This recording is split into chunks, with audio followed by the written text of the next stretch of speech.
This episode of Fearless Rebel Radio is brought to you by You on Fire. You on Fire is the amazing 12-week online group coaching program that I run, where we build up your worth from the ground up so that it's no longer hinging on the way that you look. It's got personalized coaching from me and incredible community support, plus lifetime access. Get details on what's included in this program and sign up to be notified when doors open for the next cycle by going to summerinanen.com/you on fire. I would love to have you in that program and in that group. This is Fearless Rebel Radio, a podcast about body positivity, self-worth, anti-dieting, and feminism. I am your host, Summer Inanen, a professionally trained coach specializing in body image, self-worth, and confidence, and the best-selling author of Body Image Remix. If you're ready to break free of societal standards and stop living behind the number on your scale, then you have come to the right place. Welcome to the show. This is episode 124, and I am running solo, talking all about boundaries and how to cope and set boundaries with people in your life who are really into dieting. As well, I'm going to talk about how to peacefully exist amongst diet culture. You can find all the links and resources mentioned in this episode at summerinanen.com/124 because this is episode 124. Before we begin, I want to give a shout out to Mac Marion, who left this awesome review. Summer rocks. Sounds like an amazing concert I want to attend. I love this podcast. Summer gets to the heart of how to stop dieting and body positivity. I love her style and her insight. She jumps right into the content. I love that. Thank you so much, Mac Marianne. You can leave a review like that, and that really helps others to find the show and everything that you're learning here and contribute to the revolution to end diet culture. Yeah! You can do that by heading to iTunes, search for Fearless Rebel Radio, then click ratings and reviews, and click to leave a review or give it a rating. I would greatly appreciate it.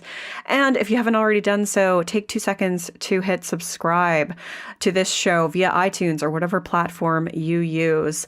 Lastly, don't forget to grab the free 10-day body confidence makeover at summerinanen.com/freebies with 10 steps to take right now to feel better in your body. Or just go to thebodyimagecoach.com and you can get hooked up with any of the links that I mentioned here. This episode is going to be super helpful for you if you have people in your life that still talk about dieting or their bodies, or you struggle to just exist in this culture where everywhere you look, you're being told that you should be in a smaller body. Enjoy.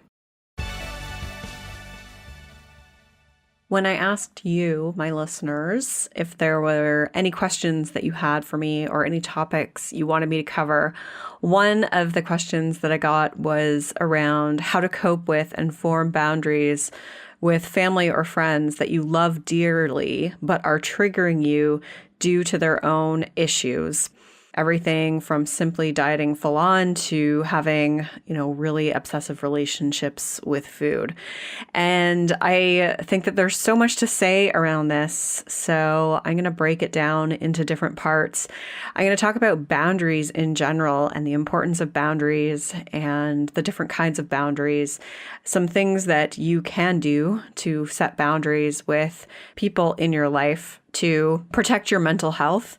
And I'm also going to talk about what to do when you feel triggered, because we live in diet culture and it's impossible to escape unless you can go to a little island somewhere where it doesn't exist. And so I think part of it is also about learning how to exist in this culture and learning how to work through our thoughts and feelings that come up. So I'm going to talk about that as well. Let's talk about boundaries first. Whenever I'm working with people, I always talk about how their mental health is really their number one focus right now. When we're trying to heal our relationship with our bodies and with food, we're really prioritizing our mental health. And so we want to think about all the different things that we can do to support our mental health. And boundaries are a big one. And boundaries are simply about recognizing your needs, knowing that they're important, and knowing that there's two kinds of boundaries. So there's boundaries that you set within yourself, which I'll talk about as well as it relates to this. And then there's boundaries that you set with other people in your life. So people that you have relationships with. And so often we put everyone else's comfort above our own. And the only thing that this does is assert that other people are more important than us and that we are not worthy of taking care of our mental health, that we're not good enough. Yes, other people's needs are important too. I'm not saying that their needs aren't important, but your needs are important too. And, so often I see people compromising their mental health in order to avoid conflict, in order to please others. And, every time we do that, we are essentially chipping away at our self-worth because we're saying, well, my needs don't matter. My feelings don't matter. This other person's feelings matter more than my own. And so boundaries are actually a really great way to bolster our self-worth and to make us see that we matter and our needs are important, and trusting that we deserve to advocate for ourselves. So I want you to think about boundaries as a contribution to your self-worth. The boundaries that you set, they don't mean anything about who you are as a person, meaning setting boundaries doesn't make you a mean person. I think that that's really something that we've learned from our culture, that the person who sets boundaries, that has hard lines, is like, quote unquote, a bitch, or is, must have an attitude problem. And, again, that's just coming back to us measuring ourselves up against this idea of the female ideal, which is something that we can never strive to because nothing we ever do is good enough, right? Like if we set boundaries, then we're a bitch. And if we don't, we're too nice. And we can never win. So it's best not to try to measure yourself up against that and instead think, all right, are my needs important? Yes, they are. All right, I'm going to assert them and start to act upon that. So boundaries, as I always say to people, are an essential form of self-care. They are one of the forms of self-care that may make you feel uncomfortable. When I talk about self-care, I think the most important self-care that we can do is often the one that makes us feel a little bit uncomfortable. Self-care isn't just like going for a massage or having a bath. I think those things are great, but the ones that really help us to show ourselves that we matter are generally the ones that make us feel a little bit uncomfortable. And boundaries are one of them, but they are essential to healing. And so I hope that encourages you to think about places in your life where you could set boundaries with other people. And so the first step is really identifying your needs. So just knowing, what do I need in order to protect my mental health? And so maybe that's I need to spend less time with certain individuals. I need to ask these people in my life to stop talking about their diets. You can figure out what you need. I think get clear on what you need. That's the first step there. And the boundary that you set is then going to be dependent on that person. So for example, the one you set with family may be different than the one you can do with work colleagues, because not everyone is entitled to knowing your story and your truth. So let's talk about actually setting a boundary with someone who you are close to. Ideally, if the person in your life is entitled to knowing your story and truth, the best course of action is to tell those people, actually, instead of saying tell, I'm going to say ask those people not to talk about dieting or their bodies around you anymore. And there's two ways to do that. You can write them a letter or an email, because letters are kind of old school, but also really cool. When's the last time you got a handwritten letter? It's kind of awesome. Or you can have a chat with them about it. So a little script that I have is this, just saying something really simple like, I know you love me for who I am, and I'd really love your support on something. It would mean the world to me if we didn't talk about weight or food or dieting anymore. I know I used to talk about this stuff all the time, but I realize now that it only ever made me feel worse. So I'm wondering if you'd be willing to support me on that. Is that cool with you? And so you can wordsmith that in any way that works for you. But essentially, you want to communicate that you are on a different path right now, that this is about supporting you. This isn't about their behavior being wrong. I think that that's where we run into trouble with boundaries sometimes, especially when it comes to diet talk. The other person doesn't understand that we're not criticizing them for dieting. We're not saying that what they're doing is wrong, even though, we'd love it if they weren't doing that. What we're saying is that I just need your support on something, and I know you're a friend and I know you care about me. And so here's the stuff that I would appreciate you doing. And it is not talking about your diet or food or my diet or food or my body anymore. There's so many other things that we can talk about together. Can I get your support on that? So that's it can be that simple. And I've had clients who have sent an email to people before they've gone home for the holidays or before they've, gone to see their family. And sometimes the responses have been really great and really supportive. And sometimes they've been radio silence. So don't get tied up in what the outcome is going to be. The best thing that you can do is try and set that boundary. And by setting that boundary, you're doing it for yourself. And we'll talk about what happens if they don't. If they, know that you're trying to set a boundary, but they cross over that line. So again, if they are dieting, you want to make sure that this is about you, not them. This is about you asking them to support you, not you putting them down for engaging in it. And it's kind of like, I don't want to parallel this to somebody who's an alcoholic, because obviously it's a very, very different thing. But it's kind of like someone who is an alcoholic who would ask their friends, not to talk about binge drinking around them or something like that. Like it's really just asking for your support around something that's going to be helpful to your mental well-being. And I think that most people will be understanding if they truly care about you. Enforcing the boundary is going to be the next step. And this is where you have to remember, you are not responsible for the other person's comfort. You are responsible for advocating for your needs. And so enforcing the boundary is really about saying like, oh, hey, like we agreed not to talk about that, remember? Because diet talk and body talk is so normalized in our culture. And for most people, it's just the language they speak. So for someone to make that change, it does require conscious effort. And so it requires effort on your part to just remind them.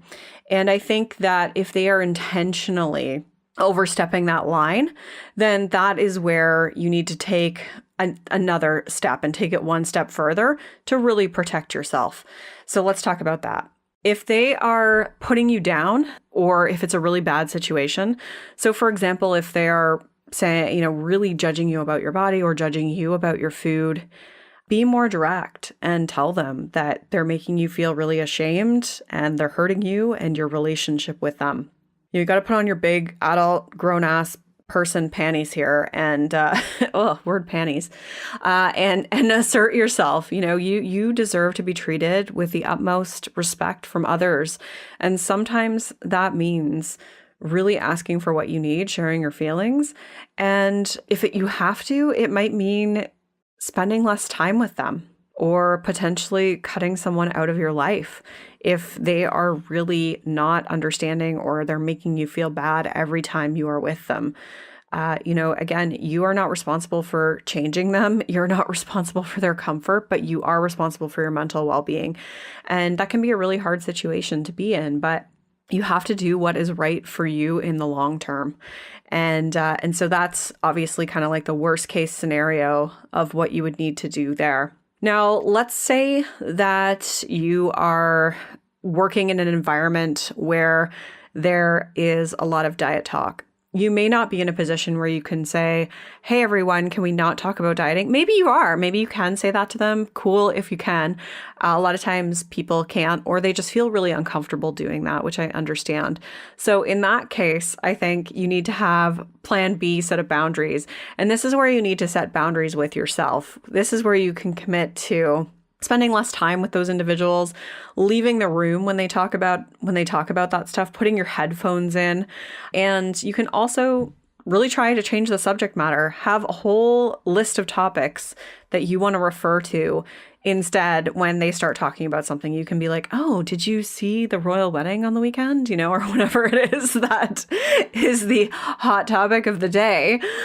You can just bring it up and try to change the subject matter.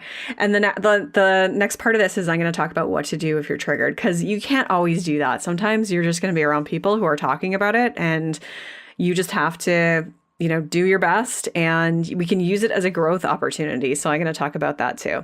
So those are really the key points to setting a boundary. And if setting boundaries feels scary and hard, so if having that conversation with someone feels scary and hard, I encourage you to even just write out what you might say to yourself, just to get more comfortable with that. Or like I said, send them an email. That can be an easier way to do it. And if that still feels really scary and hard, just start by practicing little ways of setting boundaries in your life. So there are constantly opportunities for us to set boundaries. So for example, saying no to things that we don't want to do is an excellent place to start. We can set boundaries with ourselves. So, a lot of times I hear from people who are unable to give themselves permission to relax because they always need to be productive and busy. You can set a boundary with yourself of no, like at this time I relax, or I give myself this much time to relax every day. This is my recharge time. You got to set boundaries with yourself too. And that's a good place to start. And then setting them with other people. So again, like saying no to people when you don't want to do something, asking for help, saying, hey, you told me you were going to do this and you didn't do it. So that can just slowly start to make you feel more assertive, and know that when you do enforce a boundary, while it may be uncomfortable, it's also really uncomfortable to exist in a place where your needs are last. And the more comfortable that you get with setting boundaries, the easier it becomes, and the more that you realize how much you benefit from having boundaries in your life. And something I always ask people too is to think about people in their life who they really respect, or a role model. And often you'll find that role models that you have, or people that you have in your life who you really look to as leaders and that you respect, are really good at setting boundaries. I know for me, there's a few of my colleagues that are really, really good at setting boundaries, and I'm always so inspired by them. And I'm like, okay, if they do that and I really respect them for it, I don't think that they're mean or that there's something wrong with them for doing that, then, that is inspiring. And I think that it's very empowering to see that. And so when you can start being that person yourself, it is very empowering. And so I'm all for boundaries. Play around with boundaries. That's your challenge coming out of this podcast. And I'm just going to throw in this quote from Brene Brown here because I think it's really relevant. When we fail to set boundaries and hold people accountable, we feel used and mistreated. This is why we sometimes attack who they are, which is far more hurtful than addressing a behavior or a choice. This episode of Fearless Rebel Radio is brought to you by Tomboy X underwear. I love my Tomboy X underwear. The bralettes are amazing and so, so comfortable. My boobs are very happy. I love that Tomboy X makes kick-ass gender-neutral underwear for all people and all bodies, all sizes, and all skin tones. Tomboy X makes neutral underwear for people whose opinions are anything but. Put on a first layer that supports who you are so you can take on the world. They just released Tomboy X Neutrals, nude underwear done the Tomboy X way. And if you're not wearing them, you're missing out. Tomboy X Neutrals are nude shades that won't show through clothes. They come in a diverse spectrum of shades and cuts, including bralettes, bikinis, boy shorts, and boxer briefs, all in sizes extra small through to 4X. Tomboy X Neutrals are made of luxurious micromodal fabric that's eco-friendly and light air. Silky soft waistbands won't dig in, and body-hugging fits won't ride up. When you buy Tomboy X Neutrals, you're aligned with a brand that shares your values and gets products that fit your identity. Discover your inner tomboy at tomboyx.com/fearlessneutral. And when you order your neutrals, enter Fearless Neutral, one word, to get an extra 15% off. Again, get an extra 15% off when you enter Fearless Neutral at tomboyx.com/fearlessneutral. Let's talk about what to do if you feel triggered. Or what I mean by that is you feel tempted to diet, or you feel like your sense of self-worth or your body image has been shaken based on an interaction with somebody or because of something that you've seen or heard. So, existing in diet culture can be really hard. And for certain individuals, based on the experiences that you've had in the past or the present, it can be even harder. So I don't want to say, all right, you can just put your earmuffs on and go through life and never feel like you're going to be tempted to diet again or feel like your body is a problem. You're getting hit with inputs all over the place that are trying to tell you that your body is a problem. And so it can be difficult, but I think that we can use those experiences to become more resilient, and we can use them as opportunities for growth and learning. So the number one thing that I want to give to you is to be curious with your reaction. So if you see something or someone says something and you think to yourself oh, there must be a problem with my body, or, oh, I should really try that diet, just be curious, that's really interesting that that's what I thought or that's how I felt. And you can use that as an opportunity to support your healing. So a couple questions you can ask yourself are, how did that comment make me feel? What did it cause my inner critic to start doing or saying? And how do I want to respond to that? What do I need to remind myself of in that situation? So it's a little bit about talking yourself through it. Actually, it's entirely about talking yourself through it. So, so much of this is about hearing our diet brain or hearing our inner critic and then resisting its leadership, if we want to call it that. I was at a loss for words there. So resisting its direction, I guess, is a better way to frame it. But leadership is kind of funny too. And really just understanding that's how I feel. Or when someone said that to me, it made me doubt myself again. And it can uncover places in you that need a little bit more attention or a little bit of healing. I think anytime that we feel uncomfortable or we feel triggered, it's just like a little red flag going up inside of us saying, hey, there's a part of you that needs some attention here. There's a part of you that needs to know that everything's going to be okay, that you're on the right path, or there's a part of you that's feeling not good enough. So instead of thinking oh, what's wrong with me? Or, oh, I need to engage in dieting to make this go away, be really curious with it and see it as a little flag popping up and saying, hey, there's a part of you here that needs some attention and healing. Other thing you can do in situations like that is to identify what you appreciate about your path.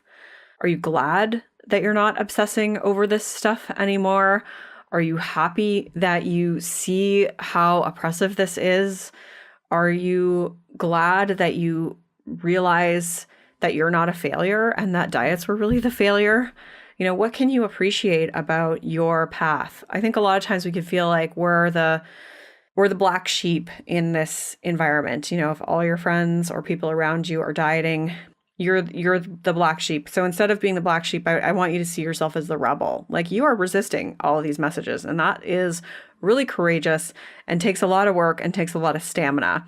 And so I just want you to know that I appreciate you for that. But I think if you can find in yourself, okay, what can I appreciate about this path that I'm on? What can I appreciate about myself for being on this path? Can you appreciate that you're really courageous for doing what's different than everyone else? Can you appreciate that, it's been a messy process and maybe hasn't been the easiest, but that it's leading to a lot more freedom than how you were existing before? And identify those things. I think that that's super, super important. Another thing to do here is to reach out for support. So you can have the best body image in the world, but that doesn't protect you from feeling like an emotional shit sack if someone is criticizing you.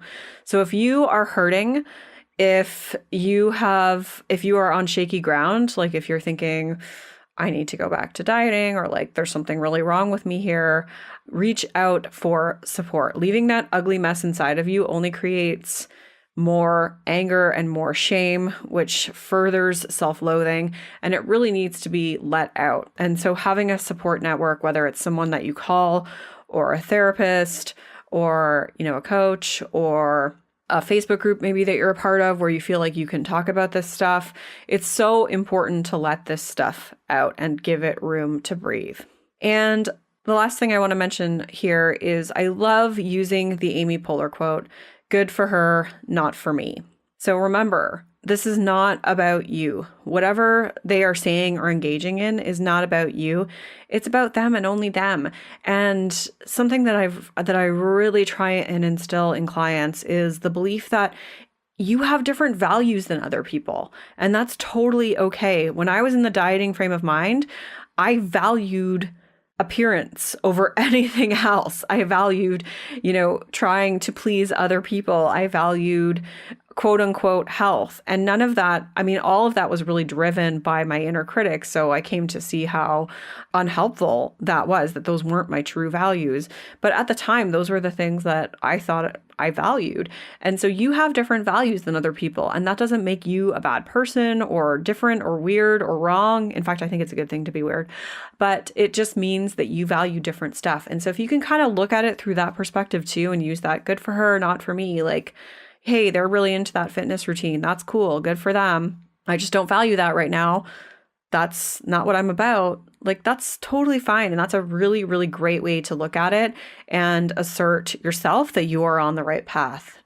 And so bringing this all together, I think it's really important to have a little self-care kit, or if that's what you want to call it, or like an emergency 911 kit that you can rely on when you feel like you're falling down the rabbit hole, or you feel like you've just been hurt, that you're really tempted to go back to dieting or any of that stuff.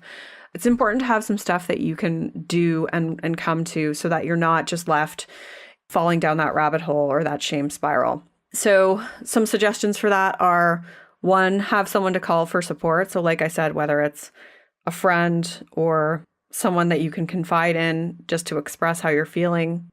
You can journal your thoughts, and with your journaling, be compassionate with yourself. So don't be mad at yourself for your reaction. Really be compassionate. Hey, this is really hard. I'm struggling right now, but I know I'm going to be okay, or I trust that this will pass. Get those emotions off. Feel those feelings. Another thing that's good to have is to have a podcast or a passage from a book, or, some memes or whatever you want for inspiration to really remind you, like, no, like I am on a path where I am going to feel better about myself and know that I am worthy and that I am good enough just as I am. Listen to other people's stories to give you hope that all of this stuff is possible. And so if you can have that just to kind of like shake your beliefs back up, then that is really positive too. And I always suggest having a list of reasons why it's important for you to be doing the work that you're doing here. So if it's, working on your body image or working on healing your relationship with food, like, why is that important to you? I think if we can have a list of reasons that we can come back to and remind ourselves of why we're doing what we're doing, that can help keep us on that path as well. It's really important to learn how to set boundaries and how to exist in this culture, because we don't want to hide. We don't want to cut off relationships. We're going to be in situations where people are talking about this stuff. And so, we need to learn how to put boundaries into place, and we need to learn how to walk ourselves through our reaction in different situations so that we can become more resilient to really thrive and live a fulfilling life despite existing in a culture that is so obsessed with dieting. Linda Bacon, in her book, Health at Every Size, has a couple of letters that you can use with health professionals to set boundaries with, which I know we didn't talk about today. But the podcast episode with Sarah Thompson and Dion Nelson, that would be episode 113. I'll link to that in the show notes. They also talk about it in that episode, how to deal with medical professionals and how to set boundaries with them, which is super, super important too. And so, and then in Linda Bacon's book and in the resources on her website, she has how to do that with different people in your life as well. So definitely check that out if you need further assistance in that realm. And let me know what you think. You can send me a direct message via Instagram or Facebook, or reply to one of the emails that I send out. And I'd love to know your thoughts. And if you have a question that you want me to answer for the podcast, send it my way as well. Thank you so much for listening today. You are awesome. Rock on. I'm Summer Inanen, and I want to thank you for listening today. You can follow me on Instagram, Facebook, and Twitter at Summer Inanen. If you haven't yet, go to Apple Podcasts and subscribe, rate, and review this show. I would be so grateful. Until next time, rock on.